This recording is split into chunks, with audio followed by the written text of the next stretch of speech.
Hello, everyone, and welcome back to English Pod. My name is Marco. And my name is Catherine, and today we're talking about something we talk about every year. Every year after Christmas, or well, during the Christmas holidays, we talk about New Year's Day, and a very important topic, New Year's resolutions. All right, so we're not going to preview anything today. It's all in the dialogue. But when we come back, we'll be talking more about what you hear and some of the great phrases you can use at the New Year. Did you read this? It says that the number one New Year resolution people make is to spend more time with friends and family. Why would that be funny? Well, think about it. We are a society that is always on the go. Not because we have to, but because we want to. Why? We work hard and spend less time at home because we are trying to provide for our family with goods and services that are usually unnecessary. I don't agree, but anyways, I think you should start thinking of a New Year's resolution yourself. What's the point? We always make New Year's resolutions, and by February, we will have forgotten about them. It's pointless. Well, maybe then you should resolve to sticking to your goals and objectives. What about you? Your gym bag is gathering dust, and you still have brand new running shoes that are yet to be jogged in. Well, I would go if you kept your promise of going to the gym with me every day. Yeah, whatever. All right, great. We're back. So this is very typical, a New Year's resolution that you make, but then people don't really stick to it, etc. They don't? Usually they don't. All right, but you're probably wondering what is a New Year's resolution. So why don't we take a look at this word and many more on Language Takeaway. Language takeaway.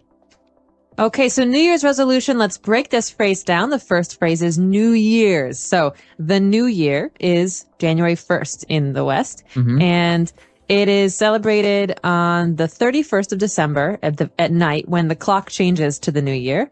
And a New Year's resolution, remember that S there, is something that you want to do or to change in the new year. It's a fresh start. Okay, so you pretty much, the verb that you use there is to resolve to do something. So my New Year's resolution is to, go to the gym every day. It's like a promise to yourself. Right.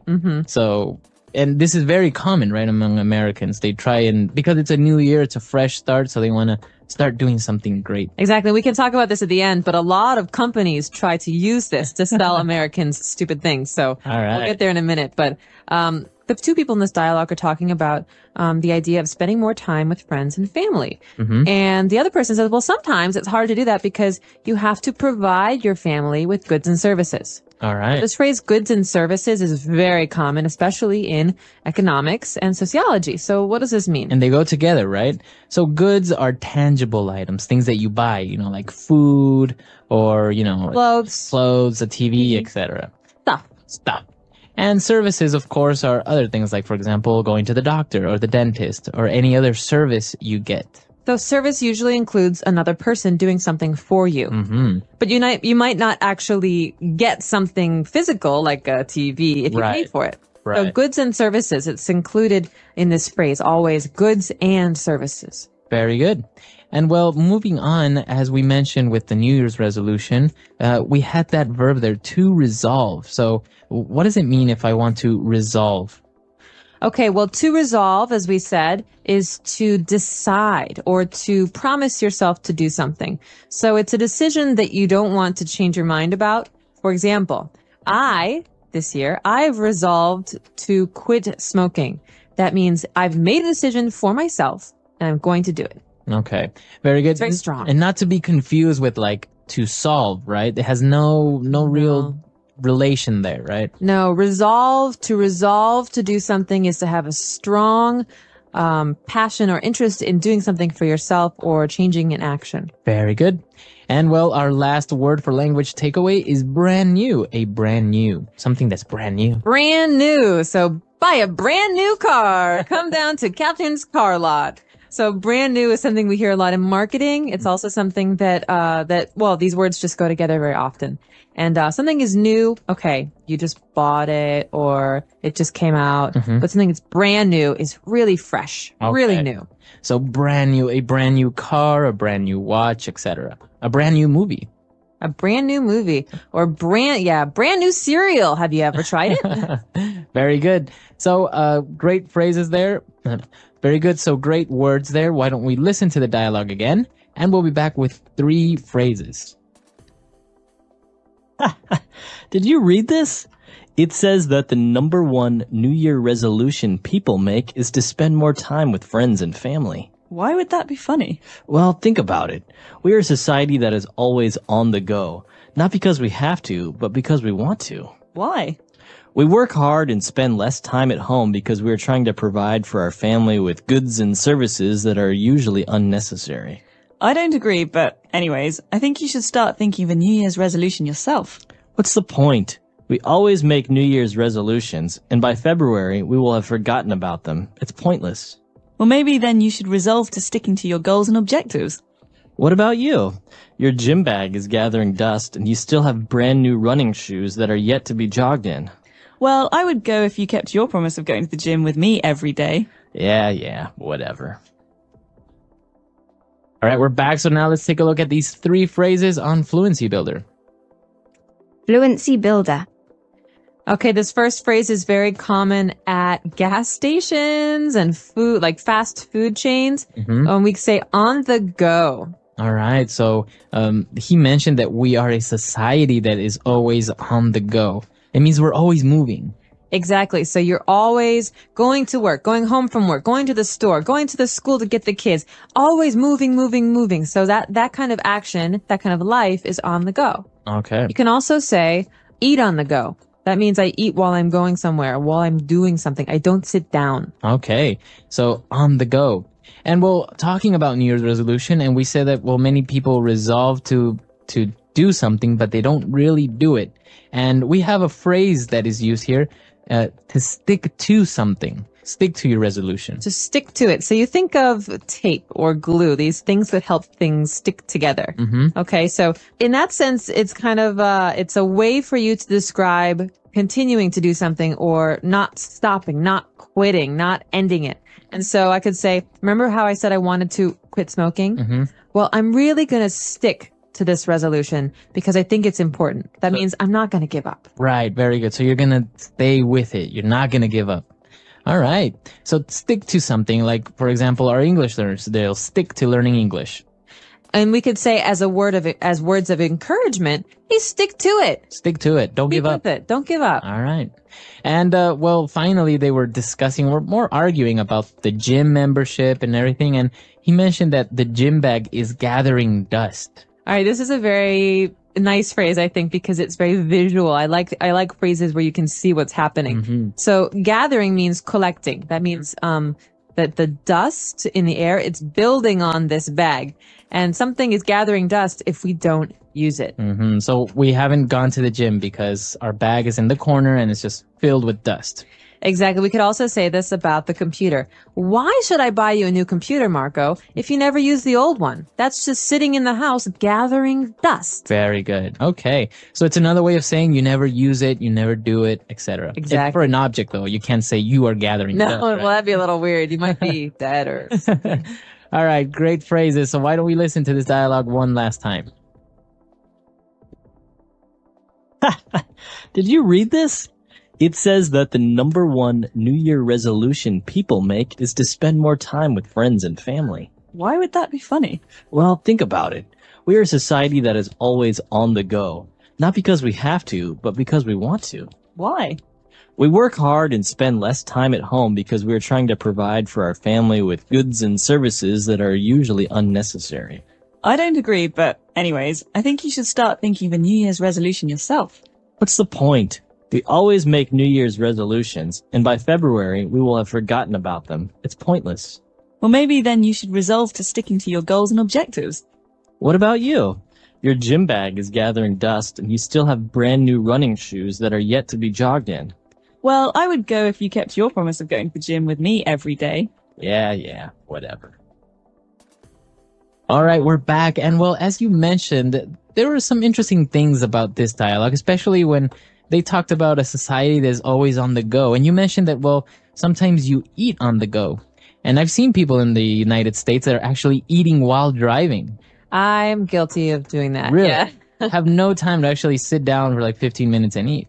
Now, I remember being in high school at home and, you just have so much stuff to do. You have school, then after school, there's like, soccer practice. After that, there's music lessons and you never have time to eat. So you have to grab food in the car. And then on the way home, you're picking things up and you get home and you do your homework or whatever. There's so much stuff to do and it doesn't stop. It doesn't stop when you grow up. It doesn't stop as if you're an older person. It's the way life is in America. Wow. Yeah. That's really interesting because I think many of our listeners that are in other countries would find that a little bit peculiar if they actually went to the United States and saw somebody in their car, like having a hamburger while driving, and sipping on their soda. Yeah, it's kind of sad, actually.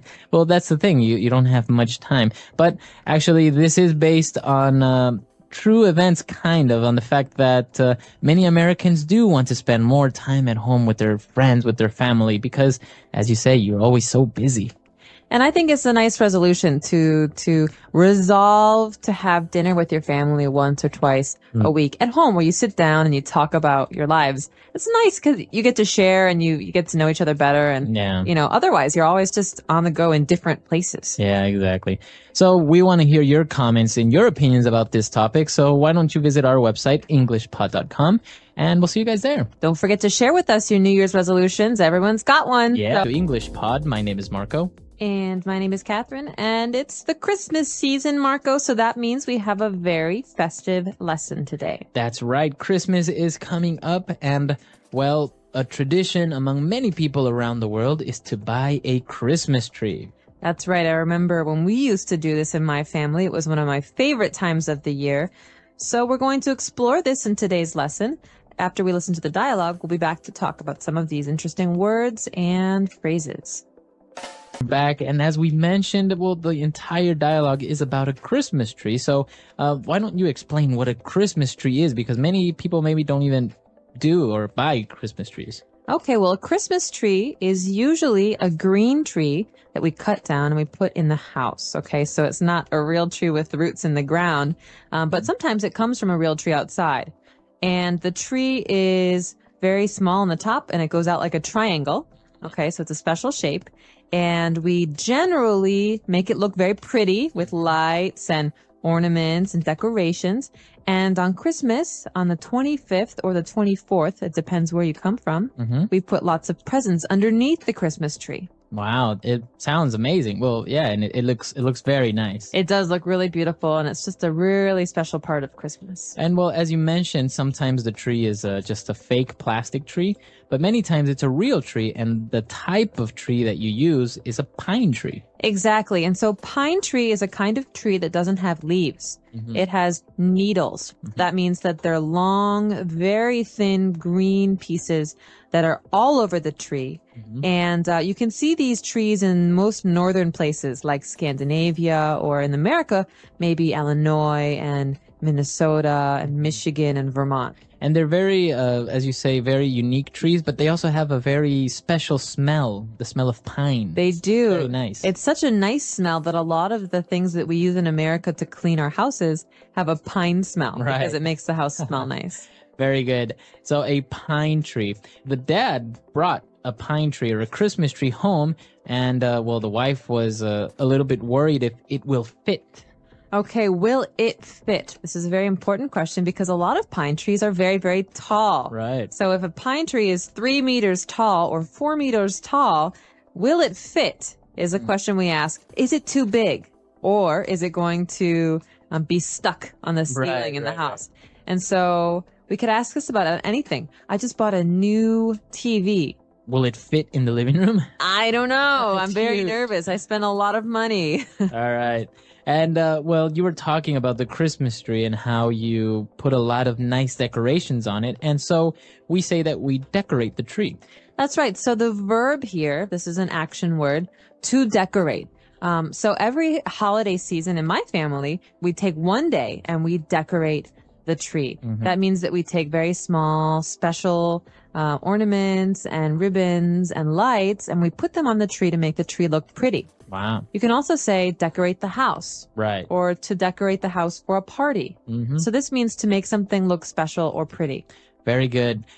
We've taken a look at very specific words related to, Christmas trees and decorating it. So why don't we listen to the dialogue again, and we'll be back to continue with some more language takeaway.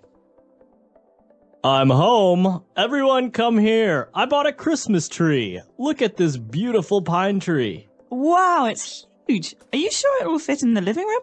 Awesome. I'll go get the Christmas lights. Of course it will. Help me put it in the living room. I found the lights. I got the Christmas ornaments. We could also place these stockings next to the chimney.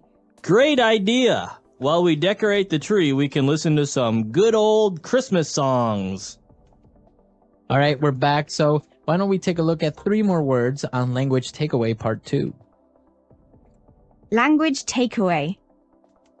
There's just so many words that are associated with Christmas and the Christmas season that we have to look at them again here in Language Takeaway Part 2. And the first one we've already mentioned. It goes together with the phrase to decorate the tree. Okay, so what do we decorate the tree with, Marco? You mentioned ornaments. That's right. Christmas ornaments. Christmas ornaments. And so an ornament is a thing. It's something that we use to make something else look prettier. And so in this case, ornaments are sometimes round and red or green or gold. We hang them on the tree. And well, in this case, it's a Christmas ornament for the tree, but an ornament can be anything, any nice piece of art or something that you can use to decorate your house, right? Exactly. And in my family, ornaments aren't just those round circles or balls for Christmas. Every family member has a special kind of ornament. So my dad has Santa Claus ornaments, and my mom has bunny rabbit ornaments, and I have angel ornaments. Wow. So everybody has a special one. Oh, that's really nice. And well, apart from ornaments, there is also this tradition of hanging stockings. Okay, so a stocking, you might have heard this word before in the sense of a clothing item. A stocking is like a sock. A big sock. A big sock. And it also means the old stockings that women would wear, like tights. But in this case, a Christmas stocking, is a very, very, very big sock that we hang. And on Christmas, we get to fill it with very special things like candy and toys. Candy, toys, very good. So actually, you hang the stockings, and the common place to do it in, or to put them on, is on the chimney, right? That's right. So there's a fireplace, and usually above the fireplace, there's a shelf. We call it a mantle. And there's a place there to hang these. And the place where all of the smoke from the fire comes out is the chimney. Okay. It's also the place where Santa Claus comes down. Right. So you have the fireplace where you put the wood. You have the mantle, that's the space where you actually put the stockings on. And the tube that goes up and where the smoke comes out of is called the chimney. Right. So you don't want to live there. And Right. then actually the joke is that Santa Claus is definitely too fat to go down the chimney. But it's a special place in the Christmas story because that's what Santa Claus does. Very good. Interesting words. Why don't we listen to this dialogue one last time?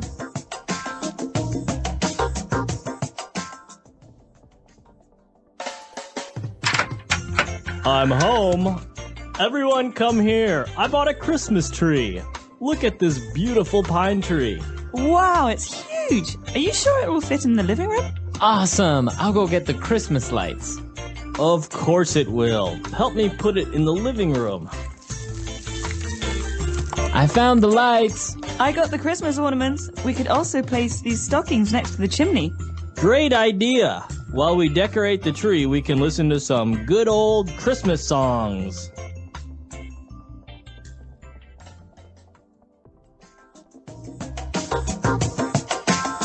All right, we're back. So as you say, the Christmas season is important in America, and people not only decorate Christmas trees, but also their house, and even outside they put Christmas lights all over the house. They put little statues of Santa Claus and reindeer, and it's a very, I don't know, sometimes lavish thing to do.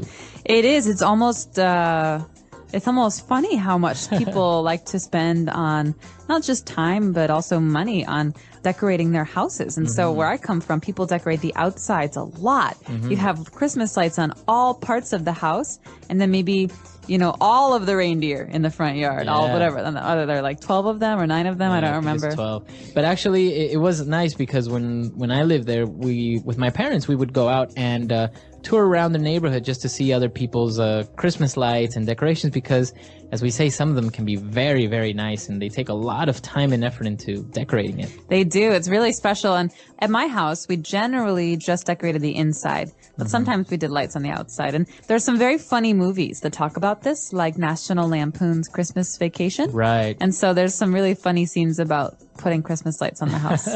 All right. Well, that's all the time we have for today, but we'll definitely post a link of this movie that's actually very good. It kind of depicts the traditional American in a funny way. It's a very funny movie. And welcome back to English Pod. My name is Marco. And my name is Catherine, and today we have an elementary level lesson for you guys out there. That's right. Today we are going to talk about an interesting topic, especially for women. We are going to the nail salon. Okay, so we're going to get our fingernails painted. All right, so let's take a look at vocabulary preview to find out what nail salon means. Vocabulary preview. All right, so if you go to a nail salon, it's a specific place where they paint your nails, right? Exactly. So it's a shop or a store where you can have your nails painted. So they have special people to help you. If you want to go get your hair cut, you would go to the hair salon. Exactly. So we have hair salon and nail salon. In this case, at the nail salon, they can't cut your hair. Okay, very good. So why don't we listen to our dialogue for the first time? Honey, I'll be right back. Where are you going? I told you already. I'm going to get my nails done. Again? You just went last week. You spend more time at the nail salon than you do here at home. Honestly, why do you need a manicure every week? Well, first of all, I like to pamper myself, and my nails look great. You should come with me. Why? I don't want to have nail polish or anything like that. They don't only paint my nails. The manicurist will remove my cuticles, file my nails, and apply at least 4 coats of nail polish. Yeah, sounds like something I should definitely do. All right, we're back. So now we found some very interesting and specific words related to nails. So why don't we look at those now on Language Takeaway? Language takeaway. All right. So this first word is an important word for every woman to know. And I know a lot of men who get this too. It's called a manicure. All right, manicure. And what exactly is a manicure? Well, a manicure is a service that you get at a nail salon. And that means that the people at the nail salon will cut your nails and shape your nails. That means if you want them to be pointy or boxy, and then you get them painted and dried. Okay, so they basically take care of your nails, of your fingernails, a manicure. Exactly. And so the important thing to remember here that a manicure is for your hands. Right, so you can also get your toenails or your feet taken care of, right? Exactly. So that's different. That's a pedicure because pedi means foot. So pedicure is for your feet and a manicure is for your hands. All right, very good. And well, we talked about painting your nails, and that paint has a specific name, right? Exactly. So you wouldn't use wall paint on your fingers, would you? Right. So you have to use a special paint, and this is called nail polish. Nail polish, okay. So a polish is something that makes a surface or a thing shiny. Okay, so nail polish is a paint that makes your nails very shiny. All right, very good. And well, moving on, we talked about a manicure, and there's a specific word for the person that provides this service, that takes care of your nails. Okay, so the job at a nail salon is manicurist. That's the person who paints your nails, okay? All right. And so you could say, I have a favorite manicurist. Her name is Sally. Okay, very good. And well, manicurists, they perform a manicure. And well, apart from painting your nails, they also push your cuticles or remove your cuticles, like in the dialogue. What are the cuticles? Okay, cuticle is a very hard word. This word describes the skin around your fingernail. Okay, so you have skin all over your body, but on your fingernail, you have special kind of skin. And so a manicurist will sometimes push or cut the dead skin, that's the cuticle, from your finger. Okay, very good. So if you look at your fingernails now, you will see a little thin layer of skin on your fingernail. That's the cuticle. And well, apart from removing your cuticles and painting your nails, they will also file your nails. And this is a verb, to file. To file. Okay, so this is a word that's kind of like cut or trim, but a file is a more delicate process. So it means that we kind of shave off very, very, very little at a time. And so to file your nails means to make them shaped differently or to smooth them. They're not cutting, clip, clip, clip. It's not that. It's a little bit less than that. And now there's also a noun for this, a nail file. And most women will usually have it. It's a long piece of cardboard that has a paper that's kind of like sand on it, kind of like sandpaper. It doesn't feel good when you rub it with your hand. With your hand. But if you use it on your nails, it will little by little just take away little parts of your nail. Yeah. Like that. You usually see it, the many secretaries, in TV shows, they're always filing their nails. Exactly, making them perfect. Okay, so those are the words we have for language takeaway. Why don't we take a look at our dialogue again, and we'll be back in a little bit. Honey, I'll be right back. Where are you going? I told you already. I'm going to get my nails done. Again? You just went last week. You spend more time at the nail salon than you do here at home. Honestly, why do you need a manicure every week? Well, first of all, I like to pamper myself, and my nails look great. You should come with me. Why? I don't want to have nail polish or anything like that. They don't only paint my nails. The manicurist will remove my cuticles, file my nails, and apply at least 4 coats of nail polish. Yeah, sounds like something I should definitely do. All right, we're back. So now why don't we start with some phrases, some very good phrases that we found in this dialogue in Fluency Builder. Fluency Builder. This first phrase is really important when we talk about nails because it's the way that we describe going to the nail salon. So I can say, I'm going to get my nails done today. Okay, so to get your nails done, that means that you're going to get your nails cut, filed, painted, etc. I'm going to get a manicure, but that's very, serious. So you could say, I'm going to get my nails done. It's more spoken language. Okay, so I'm going to get my nails done, or you got your nails done. Very good. And well, the woman was talking about why she likes to go get a manicure, and she said that she likes to pamper herself.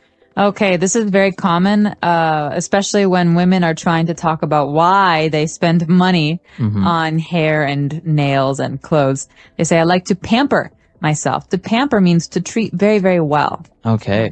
So if you go get a manicure, it's kind of like pampering yourself, or maybe going to a spa.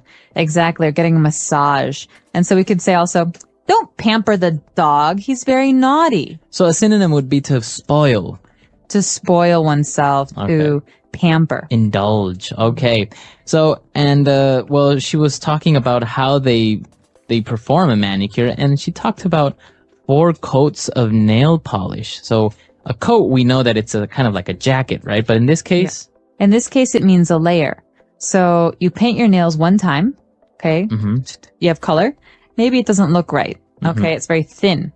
So you say, okay, I'm going to paint 2 coats, and then you paint one more time, and the color gets darker. And you paint one more time, and the color gets very dark and very thick. And so these are called coats. That means layers of nail polish, and it's a special word we use when we're talking about painting our nails. Right, so it's not only for nails, but if you're painting your house, maybe you need 2 or 3 coats of paint. Exactly. If we have a red wall and we want to paint it white, we definitely need 2, 3, maybe 4 coats of paint. Otherwise, we'll still see the red. Okay, very good. Very interesting phrases. Let's take a look at this dialogue for the very last time, and we'll be back shortly. Honey, I'll be right back. Where are you going? I told you already. I'm going to get my nails done. Again? You just went last week. You spend more time at the nail salon than you do here at home. Honestly, why do you need a manicure every week? Well, first of all, I like to pamper myself, and my nails look great. You should come with me. Why? I don't want to have nail polish or anything like that. They don't only paint my nails. The manicurist will remove my cuticles, file my nails, and apply at least 4 coats of nail polish. Yeah, sounds like something I should definitely do. All right, we're back. So, Catherine, are you a big fan of manicures? Do you get it done often? I didn't used to, but I really enjoy them now. I think it's a nice way to relax on the weekends. So every couple of weeks, I go to the nail salon and I get my nails done. All right. And I think one of the words that we didn't talk about here, but it's very, I don't know, for men, it's kind of a strange smell, is nail polish remover. The acetone, right? It's a very strong chemical. It is really disgusting. Nail polish remover, the word to remove means to take away. And so when the nail polish, we want to change the color, we have to use this. It's like water, but it smells really bad. And so my boyfriend always gets angry when I use the nail polish remover because the whole house starts to stink. It's a very strong smell and you get kind of dizzy. So it goes into your head. All right. Well, if you guys have any questions, any doubts, or any suggestions about this lesson or any other lesson, please come to our website, englishpod.com, and we'll see you guys there. Bye, everyone. Bye.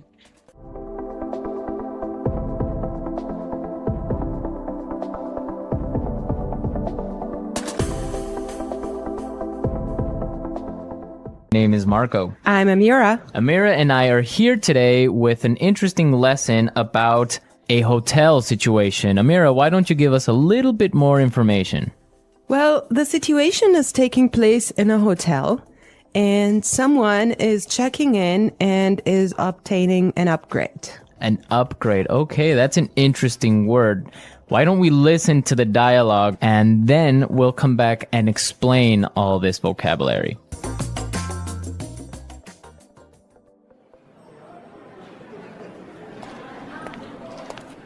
Good afternoon. What can I do for you?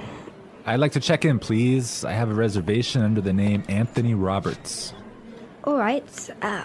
Roberts. Oh, Mr. Roberts, we've been expecting you. And here is your key card to the presidential suite. But there must be some mistake. My reservation was for a standard room. Are you sure? Let me double check. Yeah, here, this is my confirmation number. You're right, Mr. Roberts. There seems to be a mix-up. Unfortunately, we're overbooked at the moment. So... Not to worry. We're pleased to offer you a complimentary upgrade. Woohoo! Presidential suite, baby!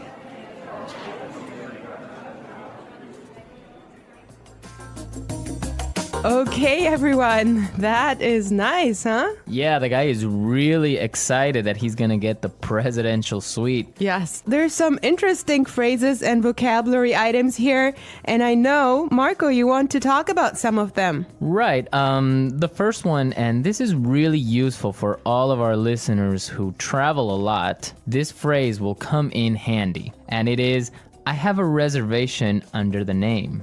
Under the name. Under the name.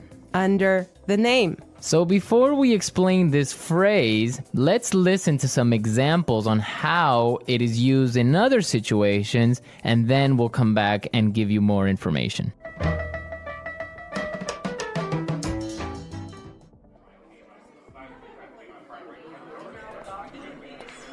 My secretary made a reservation under my name. I'm sorry, sir. I don't have a reservation under that name. Do you have a reservation under the name Smith?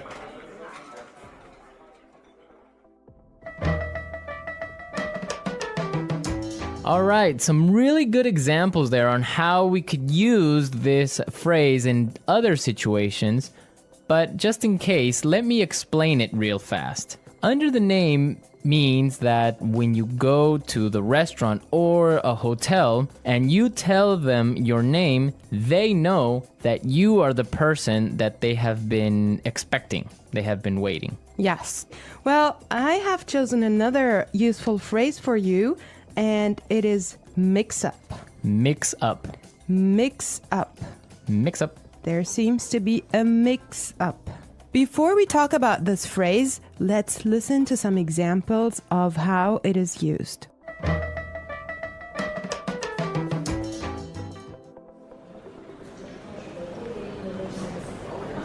There was a mix-up at the airport and my bags were sent to Antarctica.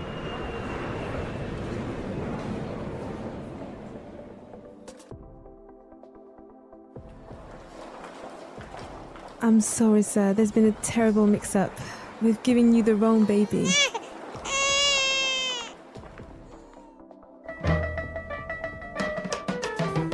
Okay, that was useful and funny. Yeah, that's the baby situation. Oh my God, imagine that happening. Yeah, I know. Well, guys, so a mix-up is a confusion or a misunderstanding. Exactly. Well put. All right, Marco, what do you have for us? Okay, the next word that we should take a look at is overbooked. Overbooked. Overbooked. Overbooked. What does that mean? So if a hotel or a flight is overbooked, it means that they are full. They are more than full. Right, so they cannot accept any more people. Exactly. Okay, now, why is this phrase useful? Because it happens all the time. There's so many other situations where you can use this word or hear it from other native English speakers. For example, a bus or a train can be overbooked. Exactly, that's really common. Okay, let's take a look at the last phrase for today, and that is complimentary upgrade. Complimentary upgrade. Complimentary upgrade. Complimentary upgrade. So this means that, for example, when the hotel is overbooked and all of their standard rooms are full, they will give you a better room, a more expensive room, but free. Yes, because it was not your fault. Right. This also happens sometimes, if you're lucky, on airplane flights. Yes. So if you are in economy class and an airplane, but for some reason it's overbooked, they will move you to business class or first class for free. I have a similar story, but I'm not going to tell you about it now. For now, let's go and listen to the dialogue one more time, and when we come back, we'll talk some more.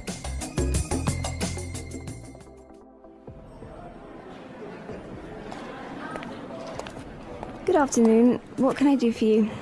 I'd like to check in, please. I have a reservation under the name Anthony Roberts. All right. Roberts.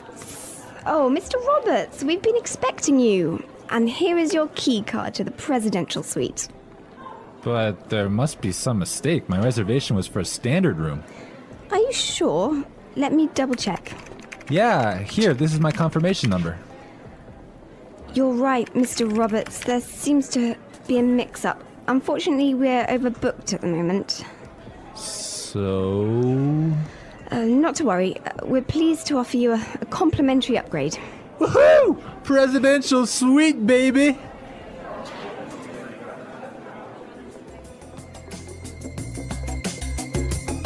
I love listening to this dialogue. It's just so nice to see that someone is enjoying his upgrade so much, huh? Yeah, especially since he was expecting just a really normal room and now he's gonna be treated like a king. So Marco, have you ever gotten a complimentary upgrade?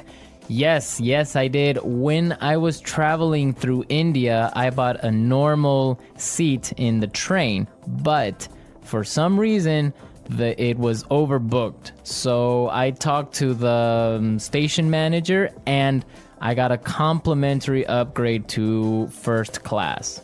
I had a similar experience as well. I was flying from Shanghai to Qatar and I actually had an economy seat, but for some reason they just upgraded me and I was so happy. Oh, really? Yes. It wasn't overbooked? Well, I'm not sure because normally the night flight is not that full, but they upgraded me for some reason and I was so happy. It was an upgrade to first class. Wow, that's really cool. Yes. I would prefer a first class upgrade on an airplane. Yeah, any day. Well, you know what really amazed me was like the food you get there. You know, you have a 5-course meal. Oh, really? Yes. And you get all the drinks you can get, right? Exactly. Wow, I would be really happy there. All right, everyone, we're out of time today, but be sure to listen tomorrow because we'll be back again with another great podcast. And also, don't forget to go to our website at englishpod.com and leave us all your questions and comments in our community forum. Yes, and we would also appreciate your suggestions. And I hope you enjoyed the lesson today. And Marco and I will be back tomorrow with another great lesson for you. But for now, it's bye. Bye.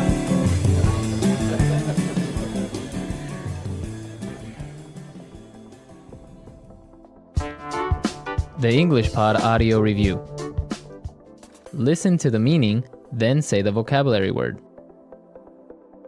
Check in. Under the name. Reservation. Confirmation. Mix up. Complimentary upgrade. Overbooked. Check out. Booking. Concierge. Deluxe room. Receipt. Let's try that faster. Booking. Mix up. Under the name. Reservation. Deluxe room. Overbooked. Check out. Receipt. Complimentary upgrade. Concierge. Check in. Confirmation. Now say the word and hear it in a sentence. Under the name. Under the name. Under the name. Confirmation. Confirmation. Confirmation. Mix up. Mix up. Mix up. Overbooked. Overbooked. Overbooked.